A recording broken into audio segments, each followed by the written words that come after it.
ಗಿರಾಕಿನ ಬರಕೊಳ್ಳು ಎಲ್ಲ ಈ ನೊಣನ ತಿಂದು ಖಾಲಿ ಮಾಡಕ್ತಾವ. ನನ್ ಮಗ ನೋಡಿದ್ರ ಫ್ರೆಶ್ ಎಲ್ಲ ತಂದು ಹಾಕ್ಯಾನ. ಅಮ್ಮಮ್ಮ ಅಲ್ಲೊಂದ್ ಬೇಕರಿ ಐತಿ ನೋಡಲ್ಲಿ. ಚಿಕ್ಕಮ್ಮ ಇವತ್ತು ಜಾತ್ರೆಗೆ ಬಹಳ ಜನ ಬರ್ತಾರ, ಬೋಂದೆ ಬಹಳ ತಗೋಬೇಕು. ಹೌದು ಅಮ್ಮಮ್ಮ ಅಲ್ಲಿ ಒಂಚೂರು ಬೋಂದೆ ಚೆನ್ನಾಗಿಲ್ಲ ಅಲ್ಲ, ಇಲ್ಲಿ ಒಂಚೂರಾದ್ರೂ ಟೇಸ್ಟ್ ನೋಡಿ ತಗೊಂಡೋಗ. ಹೌದು ನೋಡಂಬ ಕೇಳೋಣ, ಚೆನ್ನಾಗಿದ್ರೆ ತಗೊಂಡೋಗೋಣಂತ. ಯಾವ್ದಾಗ ಗಿರಾಕಿ ಬಂದ್ರು. ಹಾ ಬರ್ರಿ ಅಕ್ರ ಬರ್ರಿ. ಹಾ ಏನ್ ಬೇಕಮ್ಮ? ಬ್ರೆಡ್ ಬೇಕಾ, ಚಕ್ಲಿ ಬೇಕಾ, ಮತ್ತೆ ಖಾರ ಬೇಕಾ, ಗುಲಾಬ್ ಜಾಮೂನ್ ಬೇಕಾ, ಲಡ್ಡು ಬೇಕಾ, ತುಪ್ಪದಲ್ಲಿ ಕರ್ದಿರೋ ರಸಗುಲ್ಲ ಬೇಕಾ?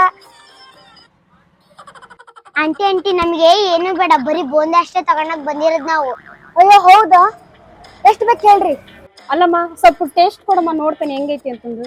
ಓ ಹೌದಾ, ತಡ್ರಿ ಕೊಟ್ಟೆ. ತಗೋರಿ ಅಕ್ಕಾರ, ಕೊಡ್ರಿ. ಉಪ್ಪೇ ಇಲ್ಲ, ಇದ್ರ ಹುಳಿನೇ ಇಲ್ಲ, ಇದ್ರ ಖಾರನೇ ಇಲ್ಲ.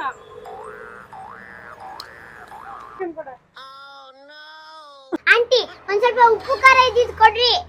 ಏನಮ್ಮ ನೀವು ಒಂದೇನೆ ತಿಂದಿಲ್ವಾ? ಇದ ಫಸ್ಟ್ ಟೈಮ್ ತಿಂತಿರೋದು. ಉಪ್ಪು ಖಾರ ಬೇಕಾ ನಿಮ್ಗೆ?